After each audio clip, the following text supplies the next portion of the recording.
오늘 본문 요한복음 14장 16절로 26절까지의 말씀을 저와 여러분이 같이 한 목소리로 합독하시겠습니다.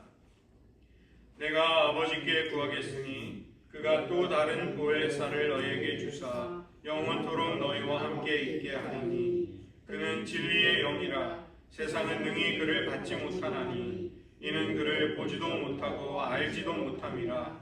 그러나 너희는 그를 아나니 그는 너희와 함께 거하시며 또 너희 속에 계시겠습니다. 내가 너희를 고아와 같이 버려두지 아니하고 너희에게로 오리라. 조금 있으면 세상은 다시 나를 보지 못할 것이로되 너희는 나를 보리니 이는 내가 살아있고 너희도 살아있겠습니다. 그날에는 내가 아버지 안에 너희가 내 안에 내가 너희 안에 있는 것을 너희가 알리라. 나의 계명을 지키는 자나야 나를 사랑하는 자니 나를 사랑하는 자는 내 아버지께 사랑을 받을 것이요 나도 그를 사랑하여 그에게 나를 나타내리라. 가룟인 아닌 유다가 이르되 주여 어찌하여 자기를 우리에게는 나타내시고 세상에는 아니하려 하시나이까. 예수께서 대답하여 이르시되 사람이 나를 사랑하면 내 말을 지키리니 내 아버지께서 그를 사랑하실 것이요 우리가 그에게 가서 거처를 그와 함께 하리라. 나를 사랑하지 아니하는 자는 내 말을 지키지 아니하나니 너희가 듣는 말은 내 말이 아니요 나를 보내신 아버지의 말씀이니라. 내가 아직 너희와 함께 있어서 이 말을 너희에게 하였거니와 보혜사 곧 아버지께서 내 이름으로 보내실 성령 그가 너희에게 말한 것을 가르치고 내가 너희에게 말한 모든 것을 생각나게 하리라. 기도하시겠습니다. 하나님, 복되고 영광스러운 삼위일체의 그 신비, 그 진리가 우리들에게 얼마나 큰 기쁨과 위로가 되는지를 이 시간 발견할 수 있게 하시고 그 하나님의 엄청난 부요한 축복과 복의 원천으로부터 우리들의 영혼을 넉넉히 채우는 은혜의 물줄기가 늘 끊이지 않는 은총 저희들 평생에 허락하여 주시옵소서. 모든 말씀 예수님의 이름으로 기도드립니다. 아멘. 오늘은 아버지 날이자 삼위일체 주일입니다. 공교롭게도 두 날 모두가 다 아버지가 포함이 되어 있죠. 아버지를 주목하는 것입니다. 이 삼위일체에 관해서 저희들 오늘 살펴보기를 원합니다. 먼저는 이 하나님에 관한 계시가 점진성을 가지고 있는 것이죠.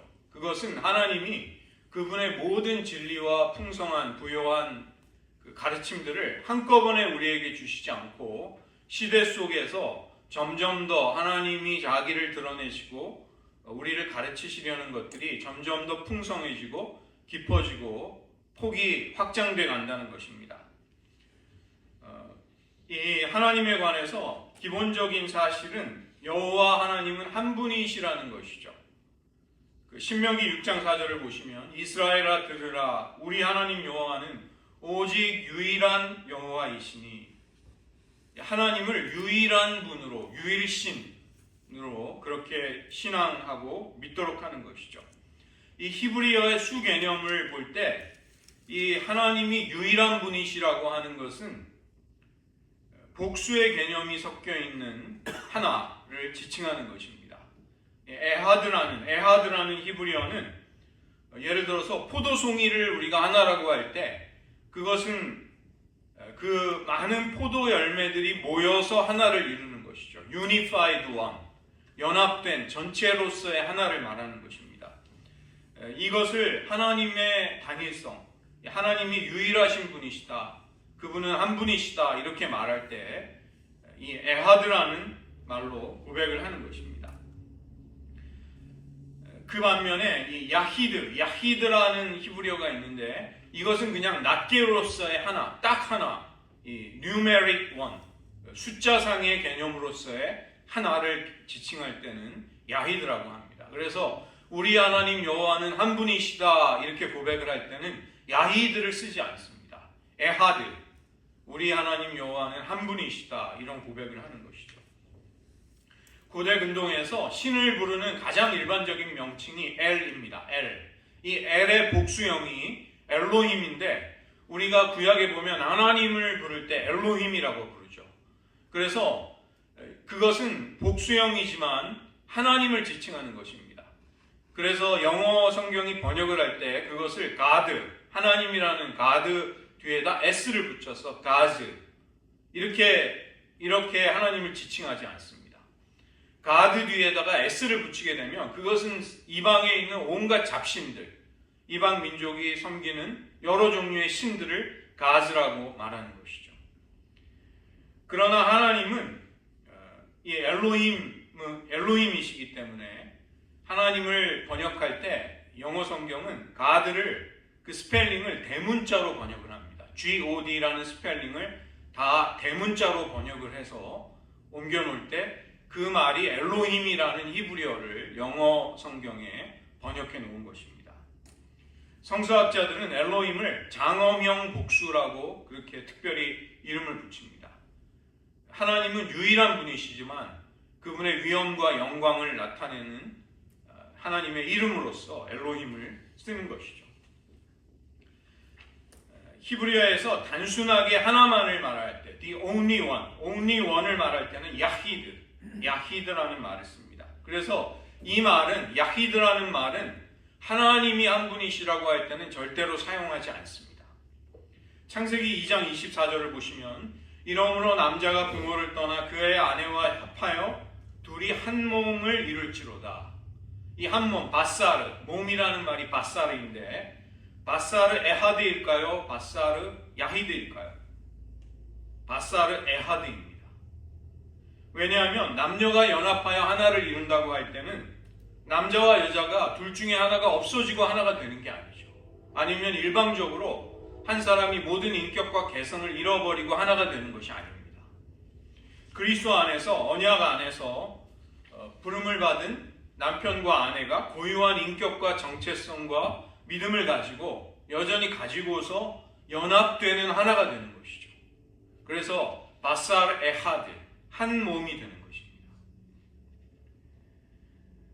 하나님의 유일무이하심, 하나님의 단일성, 하나님이 한 분이시라는 것은 확고한 진리인데 문제는 성자 하나님과 성령 하나님이 우리에게 이제 역사의 무대 속에 등장하시고 우리들에게 찾아오시죠. 이렇게 되면 하나님이 한 분이시라는 이 신앙 고백에 우리가 생각해 볼 만한 여러 가지 문제들이 생기게 되는 것입니다. 말씀이 육신이 되는 성육신의 신비를 통해서 성자 예수님은 우리에게 찾아오십니다. 그리고 하나님의 사랑과 구원의 역사를 그분의 공생애 동안에 우리를 위해 이루시는 것이죠. 예수님은 십자가의 죽음과 부활 그리고 승천으로 이어지는 메시아의 사명을 마치실 것을 내다보시면서 제자들의 곁을 잠시 떠나겠다고 말씀하시고 잠시 후에 다시 오시겠다는 말씀을 오늘 요한복음 14장에서 해주고 계십니다. 또 다른 보혜사가 오실 것이다.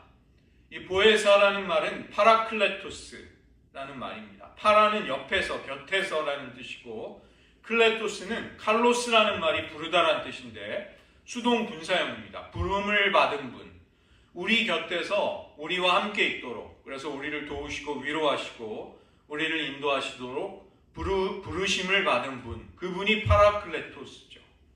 보혜사라는 뜻입니다. 우리를 도우시고 위로하시고 하나님과의 관계를 사랑으로 이끌어 가시는 성령님이 오신다는 것이 약속이 됩니다. 그리고 그 성령님은 우리가 지난 주일에 살펴본 대로 오순절날 교회 공동체에 부어지게 됩니다. 예수님이 파라클레토스이시고 예수님과 똑같은 동일한 본질의 또 다른 보혜사, 영어 성경에는 another counselor, 또 다른 보혜사가 오신다는 주님의 약속이 성취된 것입니다. 이처럼 구약시대에 유일하신 오직 한 분이신 하나님을 섬기던 하나님의 백성들에게 성자 하나님이 성육신하셔서 찾아오시고 또 아들의 약속대로 예수님의 약속대로 성령 하나님이 보혜사가 우리에게 임하시는 계시가 이제 점점 이루어지는 것이죠. 히브리서 11장은 믿음으로 하나님이 부르신 하늘의 상급, 영원한 하나님의 도성을 향해 떠났던 믿음의 선진들을 언급합니다. 믿음으로 아벨은, 믿음으로 에녹은, 믿음으로 노아는, 믿음으로 아브라함은, 믿음으로 사라는. 히브리서 11장 13절부터 14절은 이 사람들은 다 믿음을 따라 죽었으며 약속을 받지 못하였으되 그것들을 멀리서 보고 환영하며 또 땅에서는 외국인과 나그네임을 증언하였으니 그들이 이같이 말하는 것은 자기들이 본향 찾는 자임을 나타냅니다. 이 땅에서 믿음으로 살아갔던 하나님의 백성들, 그들은 하나님의 영원한 도성을 향해 이 땅에서 순례자로서의 삶을 산 것이죠. 이분들의 특징은 멀리에서 하나님의 약속을 바라보고 그 멀리서 바라보는 그 믿음만으로도 기뻐하면서 그 신앙을 지키고 하나님을 한결같이 사랑했다는 것입니다.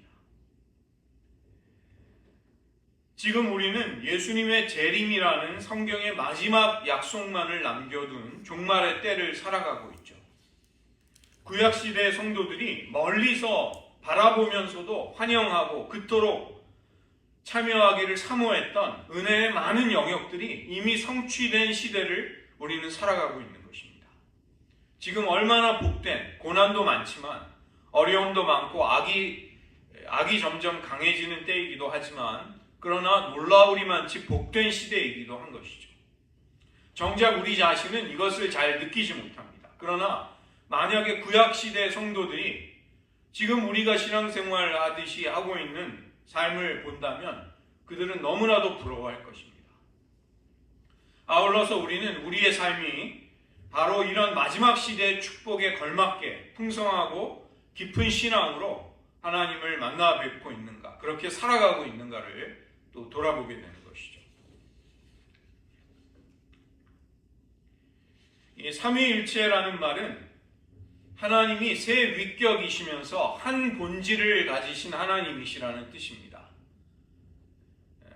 그 영어로 이제 신학 용어를 많이 만들었기 때문에 three persons, one substance라는 말을 쓰는데 헬라어로 미아우시아, 트레이스 히포스타시스.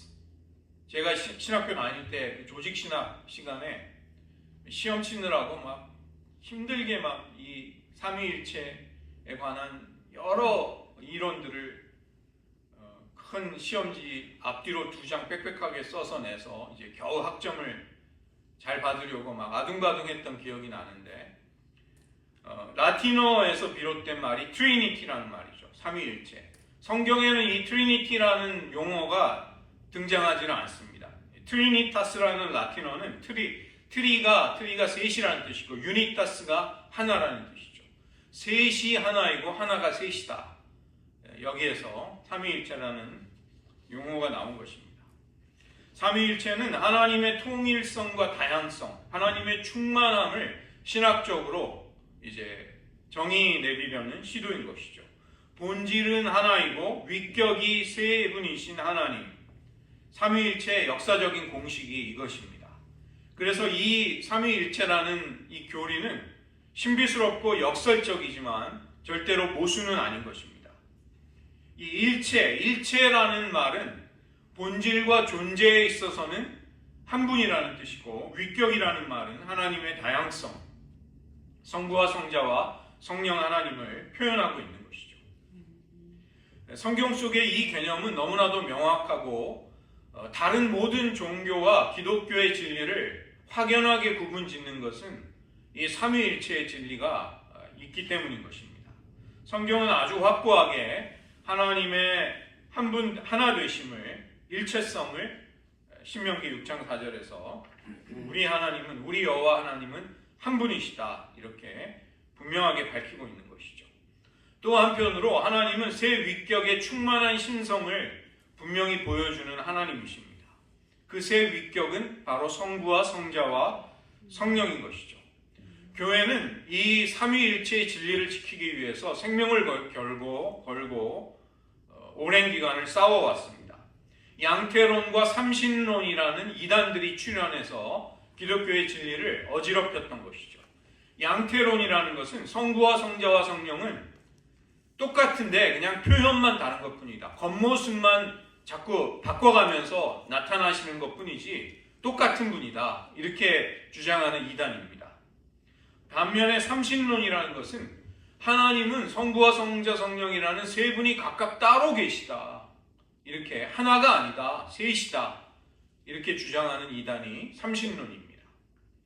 트라이티즘이라고 하죠.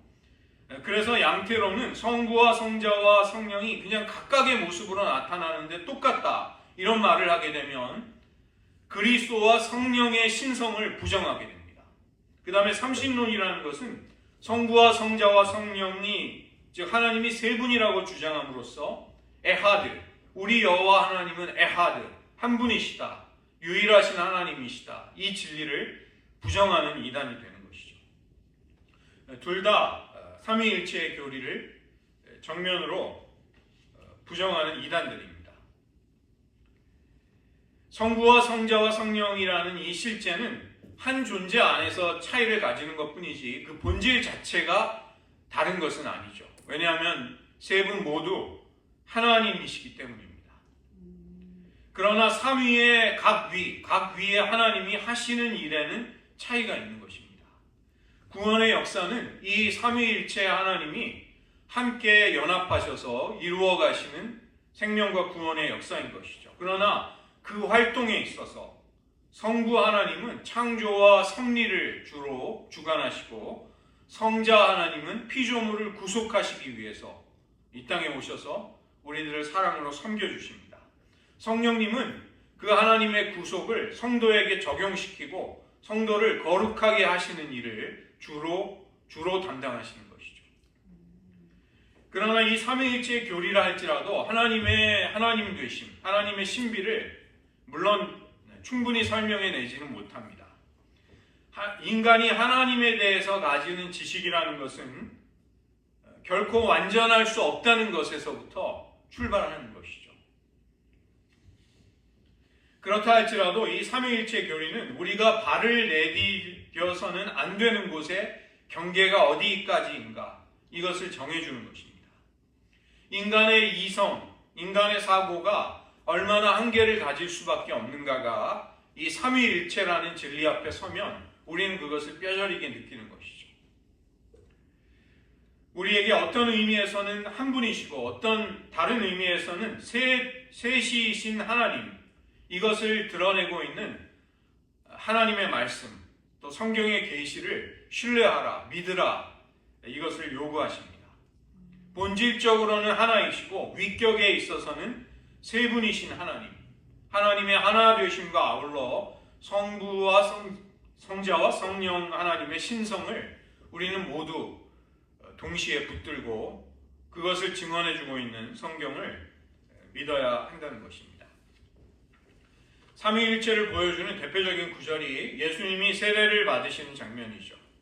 요단강에서 세례를 받으시고 물에서 올라오시는 분은 예수님이시고 성자 하나님, 성령 하나님은 비둘기같이 예수님 위에 임재하십니다. 그리고 그때 이는 내 사랑하는 아들이요 내 기뻐하는 자라는 하늘로부터의 음성, 하늘 아버지, 성부 하나님의 음성이 들려오는 것이죠. 예수님이 세례를 받으시는 이 장면 속에 삼위일체는 아주 명백한 것입니다. 요한복음 8장 58절에서 예수님은 진실로 진실로 너에게 이르노니 아브라함이 나기 전부터 내가 있느니라. I am, 에고 에이미 이렇게 말씀하십니다. 우리에게는 이 뉘앙스가 잘 금방 다가오지 않지만 유대인들이 이 말을 들었을 때 그들은 시내산의 불타는 떨기 가운데 그 나무가 불타고 있지만 소멸되지 않는 신비한 광경 속에서 임재하신 하나님이 모세에게 하셨던 자기 계시의 말씀을 떠올릴 수 있게 됩니다. 나는 스스로 있는 자니라. 에흐에 아쉐르 에흐에. 이 에흐에라는 말이 하야 동사라는 존재한다, 있다, 창조한다, 뜻대로 한다 이런 여러 가지 뜻을 가진 하야 동사로부터 나와서 I am, 내가 존재한다, 내가 하고자 한다, 내가 창조한다, 나는 되고자 하는 대로 된다. 이런 굉장히 역동적인 뜻을 가지는 하나님의 이름인 것이죠. 그래서 이 I am who I am, 이 모세에게 하셨던 하나님의 자기 계시를 말씀하신다는 것을 이 예수님의 말씀을 듣는 아브라함이 나기 전부터 내가 있었다, 그냥 단순히 존재했다는 말이 아니라 그 말 속에서는 바로 하나님의 자기 계시, 그것을 예수님이 말씀하고 계시는 것이죠. 요한복음 5장 18절로 가면 예수님은 하나님을 자기의 친아버지라고 말씀하십니다. 하나님이 친아버지라는 것은 그 아들도 하나님이라는 것을 뜻하는 것이죠. 나도 하나님이다, 이런 선언인 것입니다. 그 때문에 유대인들은 예수님을 죽이려고 하는 것이죠. 이것은 신성모독이다. 요한복음 10장 30절에서 나와 아버지는 하나입니다, 하나이다, 아주 직접적인 선언을 하십니다. 고린도후서 3장 17절도 보시면 주는 영이시니 주의 영이 계신 곳에는 자유가 있느니라, 이렇게 말씀하시죠. 주의 영은 당연히 성령님을 말하는 것인데 여기 주라는 것은 주는 영이시다, 하나님은 영이시니, 이 하나님을 지칭하는 유대인들의, 히브리인들의 가장 중요한 명칭이, 이름이 여호와입니다. 여호와는 테트라그람마톤이라고 부르는 신명사문자, 하나님의 이름을 나타내는 신성한 4개의 문자, 요드해 바브해, 이 알파벳으로 바꾸면 YHWH로 이제 트랜스리터레이션을 할 수 있는데, 이 하나님의 이름이 너무 거룩하기 때문에 유대인들은, 랍비들은 이 하나님의 이름이 성경에 나오면 이것을 그대로 발음하지 못하고 아도나이라고 바꿔서 있습니다. 그래서 이 신명사문자에다 아도나이에 들어가는 히브리어의 모음을 붙이면 그게 여호와가 되는 것입니다. 여호와. 그걸 이제 영어 성경에서는 제호바라고 번역을 한 것이죠.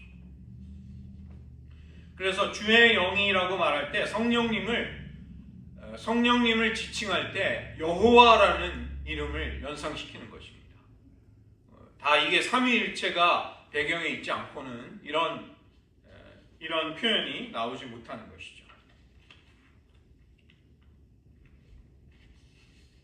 삼위일체주의를 맞아서 이 주제에 관해서 역사상 교회 역사 속에 가장 아름답고 유명한 이콘, 성화로 알려진 삼위일체 이콘을 소개해드리겠습니다. 러시아 정교회의 수도사였던, 또 화가였던 안드레이 루블요프, 이 사람이 그린 성화입니다. 이콘이라고 부르죠. 이 안드레이 루블요프는 1410년에 이 그림을 완성해서 러시아에 가시면 지금도 이 성화를 보실 수 있습니다. 창세기 18장에 이 3명의 손님이 아브라함과 사라를 찾아왔던 그 기사로부터 영감을 얻어서 이 루블요프가 이 그림을 그린 것입니다. 여기 보시면 아브라함과 사라는 있지 않지만 그 뒤쪽에 보면 나무처럼 보이는 식물이 하나 보이시죠? 이게 마므레의 나무. 그래서 이 집이 아브라함의 집이라는 것을 암시해주고 있는 것입니다. 이 성화를 조용히 우리가 찬찬히 보면서 묵상을 해보면 성부와 성자와 성령을 상징하는 세 인물이 서로 구별되는 개성을 가지고 있지만 그러면서도 굉장히 비슷하게 닮은 모습으로 그려져 있는 것을 보게 됩니다. 본체에 있어서는 한 분이시지만 위격으로는 세 분이신 하나님, 이 삼위일체의 신비를 담고자 루블요프가, 화가가 일부러 의도를 한 것이죠.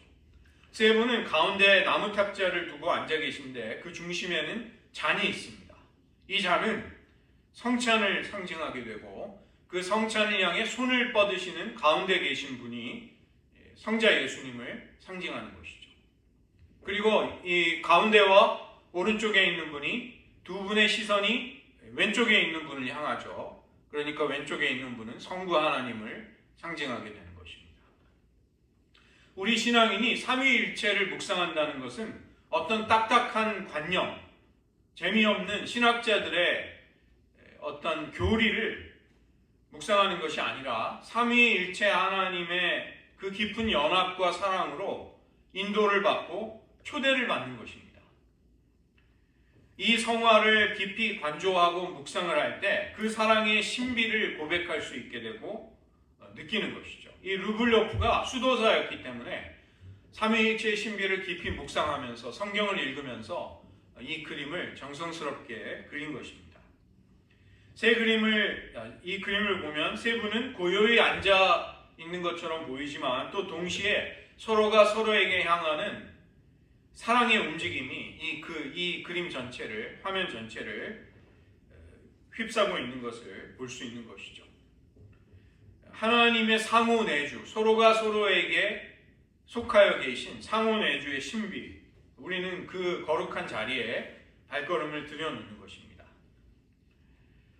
이 그림의 톤이 따뜻하고 온화한 것으로 유명한데, 이제 그런 분위기가 여기에 나와 있는 것이죠. 낯선 나그네가 세 명이 찾아왔을 때 극진히 환대했던 아브라함의 이 창세기 18장의 장면을 모티브로 삼아서 그린 것은 우연이 아닌 것입니다. 헨리 나우엔이 이 그림을 묵상하고 했던 이야기를 제가 인용해 드리겠습니다. 우리도 세 거룩한 천사가 나누고 있는 친밀한 대화에 동참하라고, 그리고 식탁에 더불어 앉으라고 부드럽게 초대하는 것을 체험하게 됩니다. 성자에게 몸을 기울이신 성부의 움직임, 성부께로 몸을 기울이신 성자와 성령 두 분의 움직임은 하나를 이루게 되고, 기도하는 사람은 그 안에서 마음이 드높여지고 든든해집니다. 그래서 이 헨리 나우엔이 이 그림을, 이콘을 묵상하고 책을 쓴 다음에 그 책의 챕터의 이름을 사랑의 집으로의 초대, 이렇게 적은 것이죠. 지금 우리가 살아가는 시대, 폭력과 두려움과 거짓이 난무하고 있습니다. 그러나 우리는 언젠가 삼위 하나님이 우리를 초대하시고 그 하나님과 거하게 되는 아버지의 집으로 가서 결국은 살게 되리라는 믿음과 희망을 가지는 것이죠.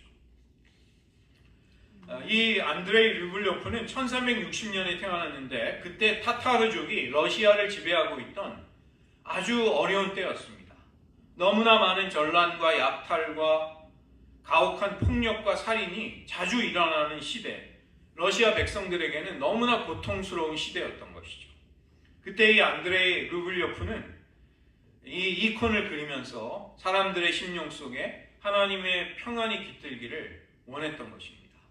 오늘날은 우리가 성경을 다 개인별로 가질 수 있는 축복된 시대를 살고 있지만, 그때는 성경을 가지고 있는 사람이 극히 드물었습니다. 그래서 많은 이콘을 통해서 이제 이 성경의 진리들을 가르치려고 했던 것이죠.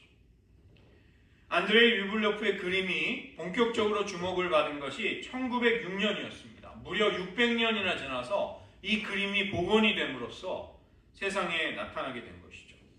그래서 이 그림을 그렸던 안드레이 르블요프는 많은 존경과 사랑을 받는 수도사로 살다가 흑사병으로 이제 소천하게 됩니다.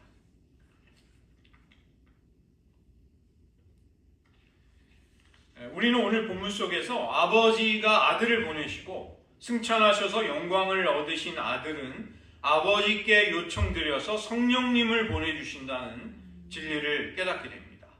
우리 안에 그 성령님이 거하신다는 것은 우리 안에 예수님이 살아계심을 뜻하는 것입니다. 기독교인은 어떤 교리를 믿고 멤버십에 참여한 사람 정도가 아니라는 것입니다. 하나님이 직접 우리 가운데 생명으로 임재하셔서 우리와 더불어 영원히 살아가는 사람이 되는 것입니다. 그것이 크리스찬의 정체성인 것이죠. 그래서 삼위일체 교리는 딱딱한 교리가 아니라 이 성부와 성자와 성령의 사랑의 연합, 그 관계 속으로 우리를 부르시는 하나님의 초대에 응답하는 놀라운 자리가 되는 것이죠. 오늘 말씀을 보시면 성령님은 진리의 영으로 보내심을 받아 예수님의 영광을 드러내시게 됩니다. 예수님과 그분의 말씀을 생각나고 기억하게 해주고 깨닫게 하시며 모든 진리 가운데로 이끄시는 진리의 영이시죠. 이 성령님은 개인에게도 임재하시고 공동체 가운데에도 임재하십니다. 우리 안에 거하시고 우리의 곁에, 우리 중에 함께 하시는 분이십니다. 하나님 아버지는 아들을 성육신하신 말씀으로 우리 가운데 보내시고, 아들은 진리의 영이신 보혜사를 우리에게 보내주시는 것이죠. 이것은 어떤 진리를 가르쳐주기 위함이 아닌 것입니다. 그 정도가 아니라는 것입니다. 성령의 임재를 통해 예수님은 우리 안에 거처를 베푸시고 우리를 그분의 새 성전으로 지어가십니다. 예루살렘이라는 성전에 하나님의 영광스러운 임재, 쉐키나의 영광의 구름이 임했듯이 이제 그리스도를 주로 고백하면서 성령을 받게 된 신자들의 몸이 성령의 전이 됨으로써 하나님이 우리와 함께 살아가시게 되는 것이죠. 우리가 주님 안에, 주님이 우리 안에 거하시는 상호 내주의 신비, 서로가 서로에게 속하고 서로가 서로를 사랑하며 연합하는 놀라운 관계 속으로 우리를 이끌어 가시는 것입니다.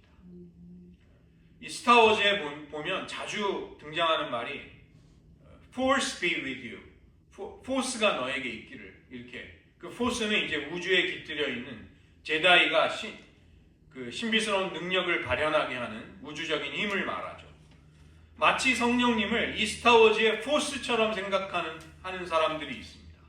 정말로 잘못된 것입니다.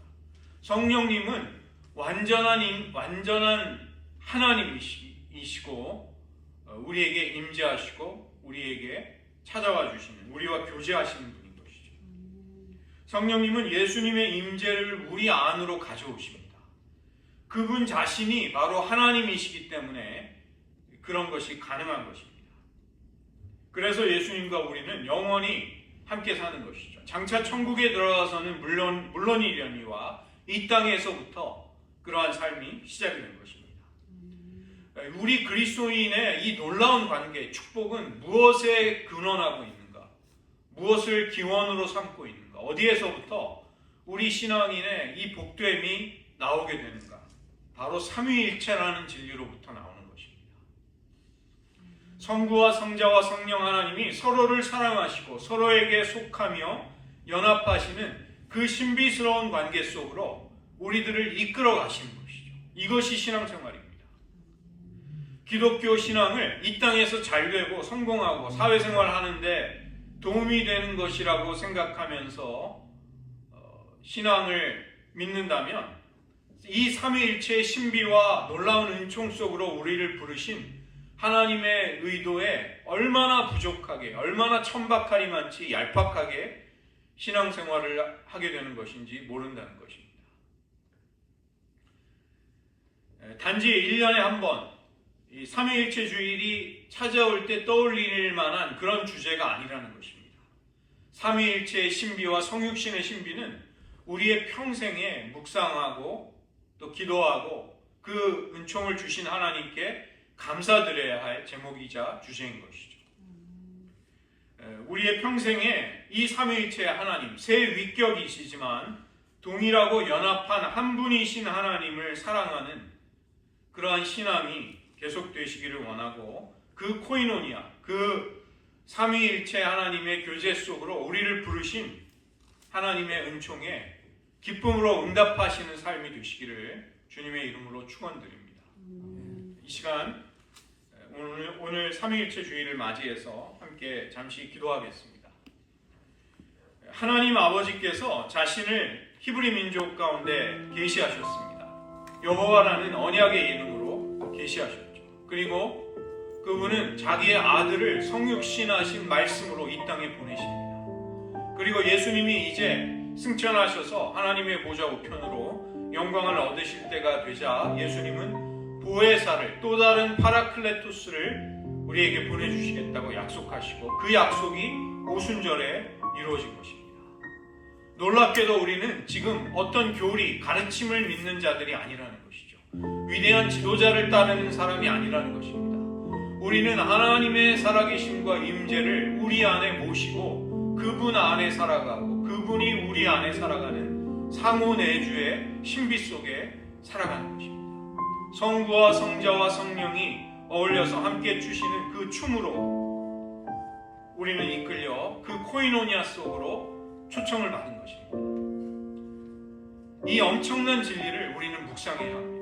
감사하며 여기에서부터 우리의 신앙이, 모든 신앙이 발휘되고 나올 수 있도록 그렇게 우리 신앙의 중심으로 삼아야 할 것입니다. 이 시간 한번 여러분의 신앙 고백으로 기도 드리시면서 하나님 한 분이신 하나님 또 새 위격이신 하나님의 그 사랑의 신비 속으로 우리를 이끌어 주셔서 감사드립니다. 우리가 너무나도 무관심하게 무심하게 이 하나님의 영광스러운 진리를 소홀히 여기며 떠올리지 못한 채 살았다면 하나님 용서해 주시고 그 진리가 우리의 신앙의 중심에서 모든 은혜와 복의 원천으로서 역사할 수 있게 하여 주시옵소서. 이 시간 잠시 기도하겠습니다.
하나님은 역사 속에 아브라함과 히브리 민족을 부르셔서 자기 자신을 여호와라는 언약의 이름으로 계시하시고 때가 참에 여자에게서 아들을 낳게 하시고 성육신하신 말씀의 신비를 우리 가운데 보내주심으로 그 예수님을 통해 우리를 구원하여 주셨음을 감사드립니다. 이제 메시아의 사명을 다하시고 승천하셔서 하나님 보좌 우편으로 높이 올리우실 때가 가까우신 예수님은 보혜사 성령을 약속하시고 그 성령이 오순절에 말씀하신 대로 임하심으로 우리들을 이 땅에 고아와 같이 버려두지 아니하시고 예수님의 임재와 살아계심을 우리 가운데 주시고 그 주님을 생명으로 모시고 살아가게 하셨음을 감사드립니다. 하나님, 우리들 낙심하고 지치고 흔들릴 때가 있습니다. 그러나 우리가 얼마나 견고하고 얼마나 엄청나고 부요한 진리 위에 은혜의 광맥 위에 서서 우리의 신앙이 서 있는지를 다시 돌아보고 깨달을 수 있게 하여 주시옵소서. 하나님, 우리가 다른 모든 은혜로도 감사하고 찬양했다면 그 모든 은총과 복됨의 근원이 되는 삼위일체의 진리와 이 신비로 인하여 감사와 찬양을 마땅히 돌리게 하시고 우리의 믿음의 눈이 성부와 성자와 성령의 연합과 사랑의 관계에 늘 가 있고 우리가 그 놀라운 관계 속으로 함께 초청받아 그 은혜 속에 참여하는 영광스러운 삶을 살고 있음을 계속해서 상기시키며 모든 고난을 이기게 하시고 모든 유혹을 물리칠 수 있게 하여 주시옵소서. 하나님, 이 엄청난 은혜의 복됨, 우리의 모든 은혜의 원천으로부터 말할 수 없는 유익과 능력을 공급받게 하시고 이 삼위일체와 성육신의 신비가 우리들 평생에 믿음으로 사랑의 눈으로 하나님을 응시하는 곳에 늘 있도록 은혜 베풀어 주시옵소서. 모든 말씀 예수님의 이름으로 기도드립니다.